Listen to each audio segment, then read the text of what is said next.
Kalau kamu dengar suara anak kecil memanggil dari luar jendela tengah malam, jangan pernah menjawab. Karena sekali kamu menjawab, dia akan masuk. Ini kisah nyata dari seorang gadis yang tinggal sendirian di kontrakan kecil. Dan semuanya dimulai dengan satu suara lembut. Sinta, buka jendelanya. Namaku Sinta dan kejadian ini terjadi 2 bulan lalu saat aku pindah ke sebuah kontrakan kecil di pinggiran kota Bandung. Sebagai mahasiswi semester akhir, aku butuh tempat tenang untuk fokus menyelesaikan skripsi. Kontrakan itu tampak sederhana, tapi nyaman, hanya 1 lantai 2 kamar, dan yang paling kusukai, jendelanya besar menghadap ke kebun bambu kecil yang membuat suasana sejuk dan adem. Awalnya semuanya berjalan baik. Hari-hari kulalui dengan rutinitas kuliah daring, menulis skripsi, dan sesekali mengunjungi kampus untuk bimbingan. Tapi pada minggu kedua tinggal di sana, ada satu malam yang mengubah segalanya. Malam itu sekitar pukul 11, aku masih di depan, laptop menyelesaikan bab 3 skripsi. Lampu ruang tengah menyala redup, dan hanya suara jangkrik dari luar yang menemaniku. Tiba-tiba aku merasa merinding, seperti ada yang mengawasi dari arah jendela. Saat aku menoleh, jendelanya tertutup tirai tipis, tapi aku bisa melihat bayangan gelap berdiri diam di balik tirai itu. Aku terpaku, tidak bergerak. Kupaksa diriku bangun dan perlahan-lahan mendekati jendela. Tanganku gemetar saat membuka sedikit tirai itu. Kosong. Tidak ada siapa-siapa, hanya kebun bambu yang bergoyang perlahan diterpa angin malam. Aku tertawa kecil, mencoba menenangkan diri. Mungkin cuman bayangan ranting, gumamku, tapi malam itu aku tidur dengan lampu menyala. Keesokan harinya aku mencoba mengabaikan kejadian itu, tapi rasa tidak nyaman mulai tumbuh. Setiap malam, tepat jam 11, aku merasa diawasi dari arah jendela. Beberapa kali aku mendengar suara ketukan, pelan, tapi jelas. Ketika kulihat, tetap tak ada siapapun. Aku sempat curhat pada Rina, sahabatku sejak SMA. Dia sempat menertawakanku, tapi saat aku memaksanya menginap, semuanya berubah. Malam itu aku dan Rina sedang menonton film horor di ruang tengah. Suasana mendadak dingin. Sangat dingin, seolah AC menyala padahal aku tak punya AC. Lalu, suara itu terdengar. Tok, tok, tok. Ketukan dari arah jendela. Kami saling menatap. Rina menggenggam tanganku erat. Lo dengar? Bisiknya. Aku mengangguk pelan. Rina berdiri perlahan, berjalan ke arah jendela. Jangan, dibuka, seruku. Tapi dia mengangkat tirai itu dengan cepat. Tak ada apa-apa. Tapi sebelum kami sempat kembali duduk, suara ketukan itu terdengar lagi. Kali ini, dari kamar belakang. Kami berlari menuju kamar, dan betapa terkejutnya kami saat menemukan jendela kamar itu terbuka. Padahal sebelumnya sudah aku kunci. Di ambang jendela ada jejak tangan, tapi bukan tangan manusia biasa. Jejak itu kecil, panjang, dan seperti memiliki lebih dari 5 jari. Rina langsung menjerit dan memaksa pulang malam itu juga. Aku berusaha menahannya, tapi dia terlalu ketakutan. Aku kembali sendiri malam itu. Dan untuk pertama kalinya, aku mendengar suara itu. Suara pelan dari luar jendela ruang tengah, seperti suara anak kecil yang memanggil.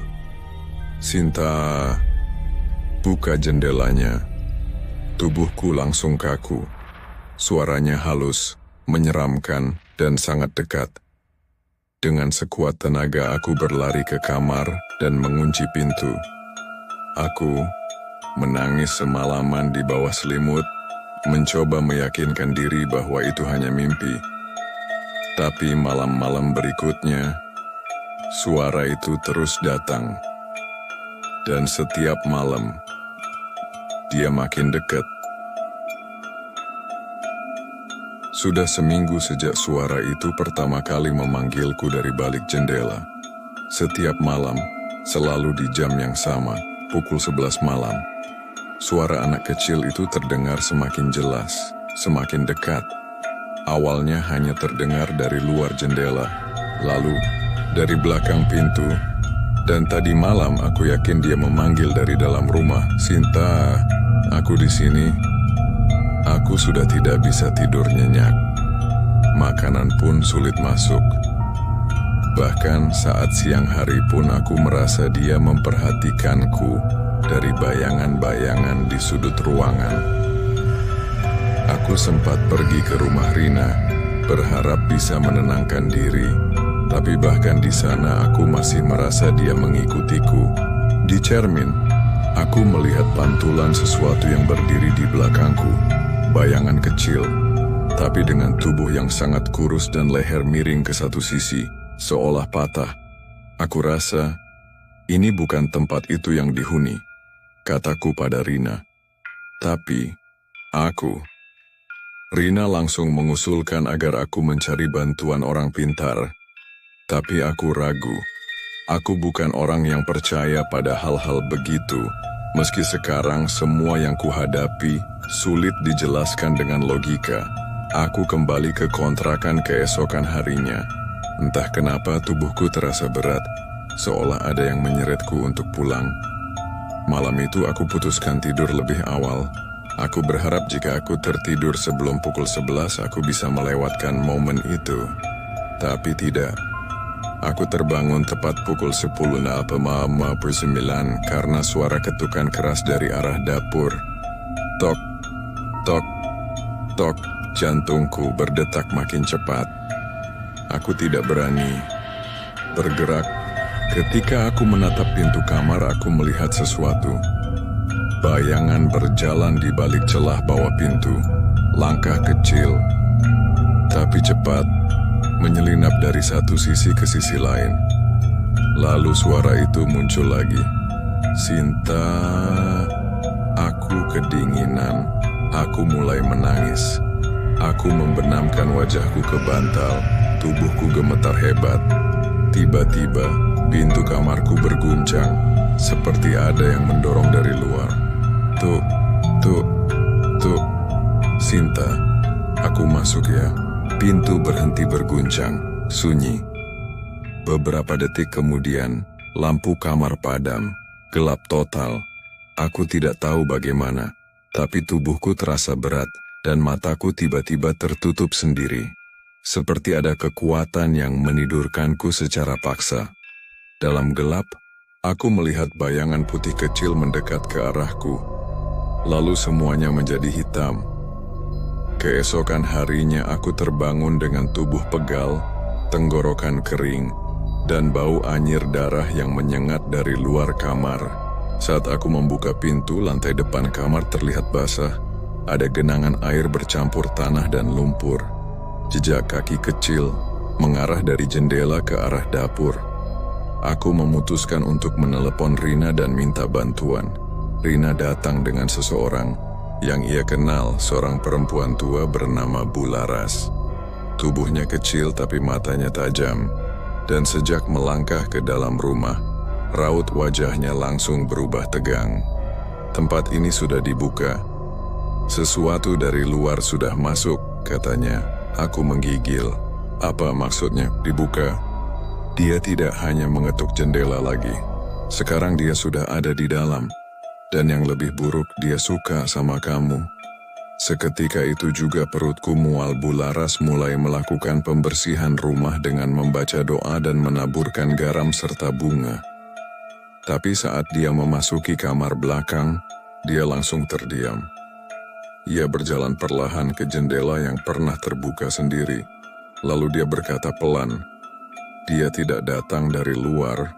Kami semua saling menatap. Dia berasal dari sini, dari tanah tempat rumah ini dibangun. Aku merasa seolah darahku mengalir balik.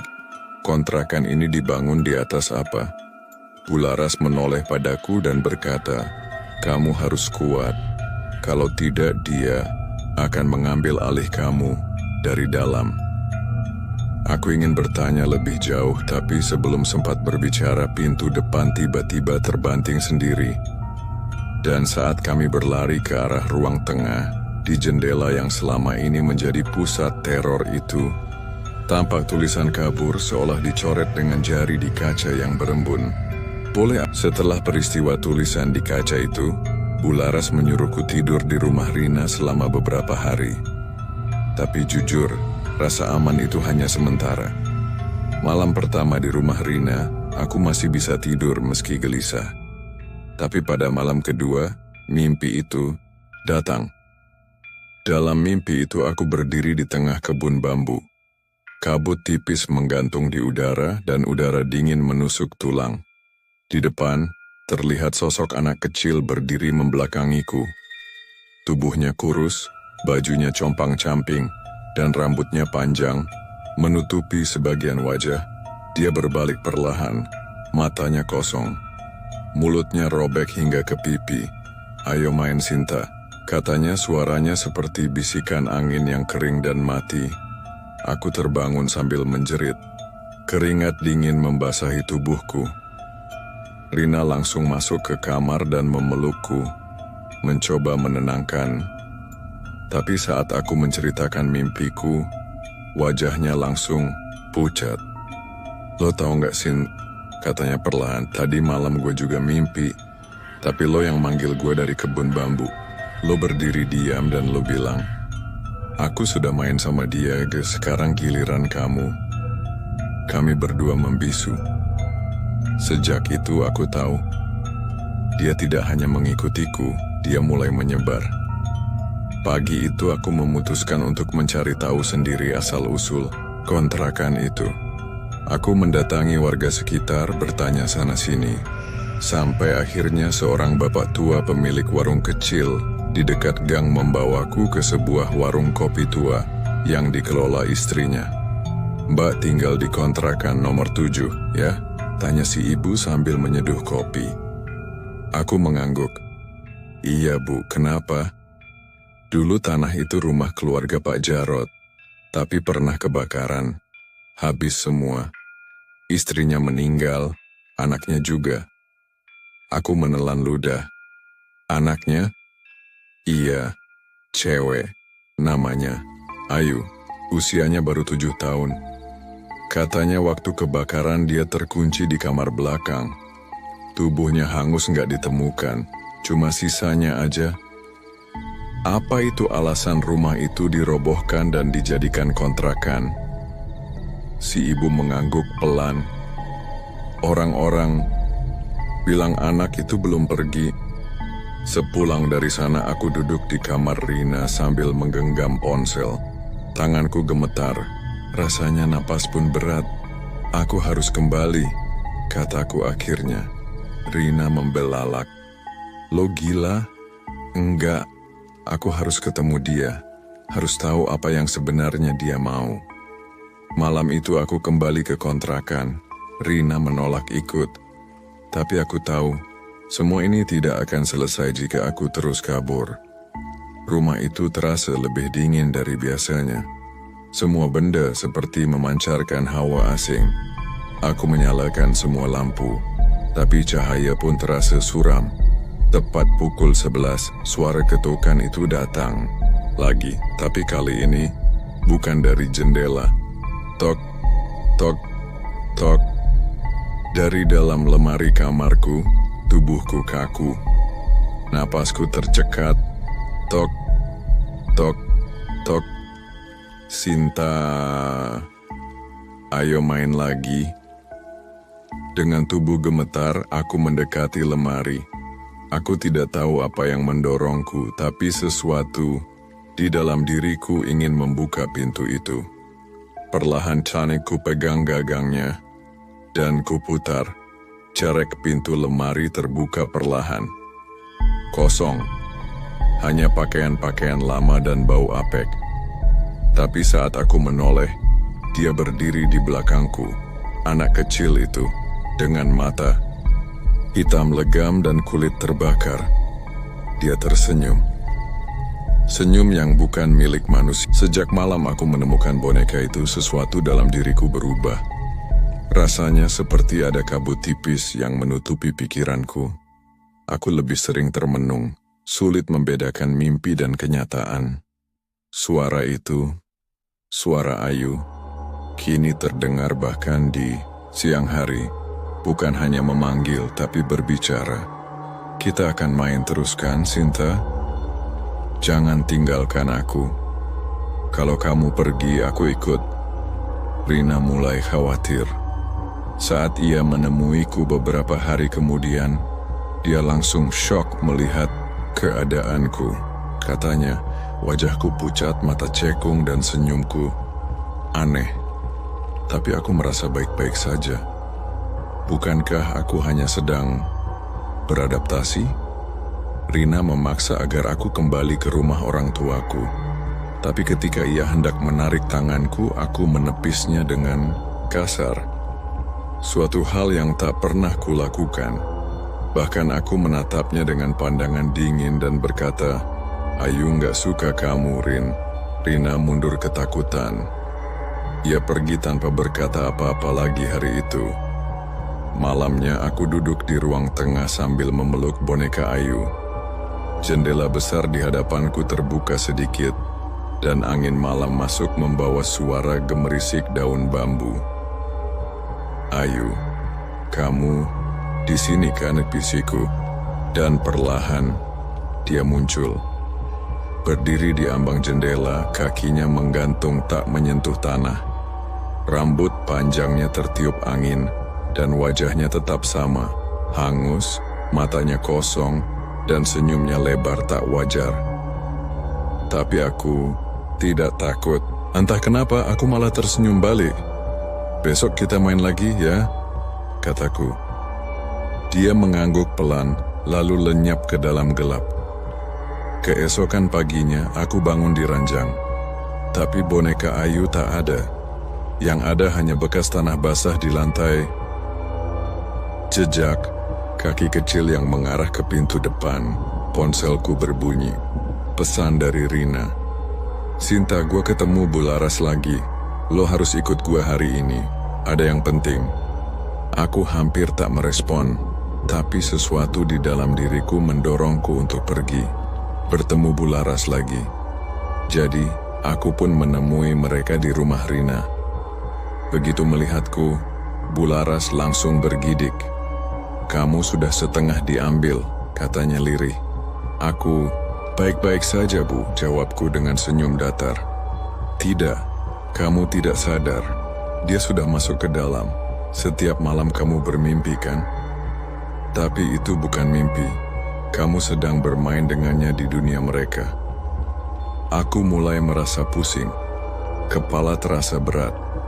Aku memejamkan mata, dan saat ku buka lagi, aku tidak berada di rumah Rina. Aku berdiri di tengah kebun bambu yang sama, kabut tebal di sekeliling. Di depanku, Ayu tersenyum, menggandeng tanganku. "Kita ke rumahku, yuk." Aku berusaha melepaskan genggaman tangannya, tapi tubuhku kaku. Saat aku menoleh ke belakang, bayanganku sendiri tak ada. Aku sadar, aku bukan lagi di dunia nyata. Tapi tiba-tiba, terdengar suara Bularas menggema entah dari mana. "Ayu, ini bukan tempatmu lagi. Kembalikan dia." Semuanya menjadi gemetar. Ayu menjerit.